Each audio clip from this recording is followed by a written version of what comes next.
Good morning students. आज हम संरचना तथा भू आकृति विज्ञान की नेक्स्ट वीडियो लेकर आ रहे हैं, जिसमें उपमहाद्वीप के वर्तमान भू आकृति विभाग एक लंबे भूगर्भिक इतिहास के दौर में विकसित हुए हैं। इस कथन की व्याख्या कीजिए। वृहत स्तर पर, बड़े स्तर, बड़े फैलाव पर भारत को मुख्य 3 भागों आकृतियों में बांटा हुआ है। यानी भारत को 3 हिस्सों में बांटा। हिमालय पर्वत तथा इसकी शाखाएं, उत्तरी भारत का मैदान, प्रायद्वीपीय पठार जिसे त्रिभुजाकार कहा जाता है, ढक्कन का पठार भी कहते हैं। उपमहाद्वीप की ये तीनों भू आकृति एक लंबे भूगर्भिक भूमि के गर्भ के अंदर से किसी भी चीज की जानकारी इतिहास के दौर में विकसित हुई है। कई भूवैज्ञानिकों ने इनके निर्माण के संबंध में बहुत से प्रमाण प्रस्तुत किए हैं, परंतु इसके अतीत का पूर्ण रूप से अनावरण नहीं हो पाया। इनका वर्णन इस प्रकार है। हिमालय पर्वत तथा इसकी शाखाएं, यह एक नवीन वलित पर्वत है। विद्वानों के अनुसार लगभग 7 करोड़ वर्ष पहले मध्यजीवी पुराकल्प में हिमालय पर्वत के स्थान पर टैथी सागर नाम से एक विशाल भू अवनीति थी। इसके उत्तर में अंगारा लैंड, दक्षिण में गोंडवाना लैंड था। इन दोनों भू भागों से अनेक नदियों ने इस सागर में तलछट का निक्षेप किया, यानी कि गाद यानी रेवाहा साथ साथ जमा हुआ, तथा यह क्रम लंबे समय तक चलता रहा। मेसोजोइक युग के अंत में इस क्षेत्र में भूगर्भीय हलचलें हुई। संपीड़न के कारण टैथी सागर की तली में एकत्रित पदार्थ धीरे धीरे ऊपर उठने लगा, जिसे हिमालय पर्वत का निर्माण होता गया। भूगर्भिक सर्वेक्षण के अध्ययन से पता चलता है कि हिमालय पर्वतों में पर्वत निर्माण कार्य पहली हलचल अल्प नूतन युग में, दूसरी अवस्था मध्य नूतन युग में, तीसरी अवस्था में उत्तर अभिनव युग में हुई। भूवैज्ञानिकों के अनुसार उत्थान और वलन क्रम अभी भी जारी है। उत्तरी वायु तथा हिमालय पर्वत की शाखाओं में उत्तरी भारत का विशाल मैदान है, जो यह मैदान हिमालय पर्वत और दक्षिणी पठार के मध्य में स्थित है। यह एक समतल था कांप के निक्षेपों से निर्मित उपजाऊ मैदान है। हिमालय के निर्माण के पश्चात हिमालय तथा दक्षिणी पठार के बीच एक गर्त सा बन गया था, जिसे टैथी सागर ने जल से भर दिया था। इस गर्त में हिमालय पर्वत तथा दक्षिणी पठार से बहने वाली नदियां, उनकी सहायक नदियां इसे भरती चली गई। उन्होंने एक विशाल मैदान का रूप धारण कर लिया। यह मैदान युगों तक नदियों द्वारा लाए गए जमा किए गए पदार्थों से बना है। यह क्रम अब भी जारी है। सुंदरवन का नियंत्रण बढ़ना इस बात का प्रमाण मानेगा। सुंदरवन डेल्टा, सुंदरी वन, अल्पाइन वन, ये पश्चिम बंगाल कलकत्ता के पास है। प्रायद्वीपीय पठार जो त्रिभुजाकार है, ढक्कन का पठार है। भूगर्भ शास्त्रियों के अनुसार यह प्राचीनतम भूखंड है, जिसकी रचना कैम्ब्रियन युग पूर्व युग में हुई। कुछ विद्वानों के मतानुसार यह एक उत्खंड है। इसका उत्थान सागर से होता है। इसके पश्चिम भाग में अरावली पर्वत, राजस्थान में, जो दक्षिण में अनामलाई पर्वतमाला की उत्थान विंध्य युग में हुआ। इसके पश्चात दक्षिण पठारी क्षेत्र लंबे समय तक संपीड़न तथा वतलन का क्रम चलता रहा। तनाव के कारण इस क्षेत्र में प्रसन्नता विभाजन होते गए। हिमालय पर्वत के निर्माण के पश्चात प्लेस्टोसीन युग में पठार के उत्तर पश्चिम भाग में धंसने के कारण अरब सागर का निर्माण हुआ। पश्चिमी घाट एक दीवार की भांति समुद्र की ओर खड़े रह गए। एक धारणा के अनुसार पूरी तटरेखा पूरा जीव काल के पश्चात कोई परिवर्तन नहीं आया। यह पठार विशाल गोंडवाना महाद्वीप का एक भाग माना जाता है। भू आकृति भूगर्भिक विज्ञान प्रक्रियाओं द्वारा विकसित प्रायद्वीप पठार की भौतिक विशेषताओं का वर्णन है।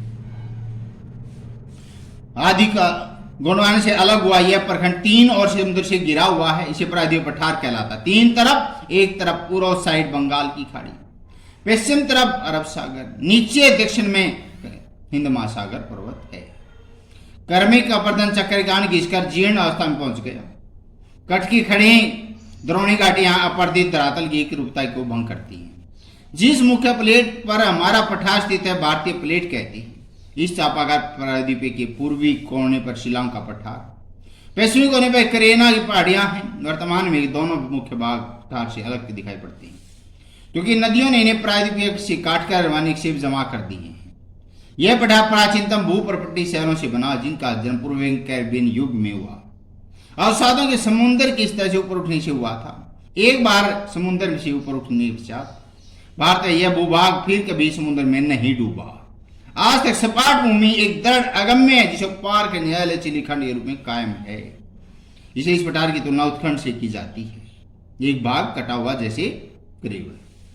प्रायद्वीपीय पठार के संरचनात्मक इतिहास की पुनर्विचार विंध्य महाकल्प पैलोजाइक युग में गठित था। अरावली क्षेत्र में बहुनित्य अवसाद विशाल अरावली पर्वत श्रेणी निर्माण हुआ। संभवतः अरावली के जन्म काल के समय दक्षिण की नलामय पर्वत श्रेणियां का विकास हुआ था। इसके बाद प्रायद्वीपीय भारत एक लंबे समय तक संपीड़न वलन क्रियाओं से मुक्त रहा। यद्यपि पृथ्वी में तनाव से उत्पन्न ऊर्ध्वाधर हलचलों के कारण वर्षण और विभंजन होते रहे। नए उत्थानों के कारण नई अपर्दन क्रिया हुई, जिसके कारण यहाँ की जीर्ण और व्यर्थ धरती पर युवा लक्षणों का प्रादुर्भाव भी होता रहा। पलनी व नीलगिरी की पहाड़ियों ने जल उत्थान में प्रमाण हुए। दूसरी ओर भूभागों में वलतलन के प्रमाण गोदावरी महानदी दामोदर घाटी में वर्षण नर्मदा ताप्ती मालाबार मैकरन तटों के वर्षण दशाओं से मिलते हैं। हिमालय के उत्थान के समय प्रायद्वीपीय पठार पर निम्नलिखित दो महत्वपूर्ण घटनाएं घटी। पठार के उत्तरी तथा पश्चिमी भागों में स्थित ज्वालामुखी उद्भेदन हुआ, जिसके कारण यहां लगभग 5 लाख वर्ष किलोमीटर क्षेत्र लावा ढक गया। एक चिपचिपा पदार्थ होता है, प्रक्षुब्ध होता है, संतृप्त होता है। इसे लावा प्रदेश काली उपजाऊ मिट्टी जिसे कपास खेती के लिए गन्ने खेती के लिए अति उत्तम मानी गई है। दक्षिणी पठार के पश्चिमी भाग दशका जिसे अरब सागर निर्माण हुआ।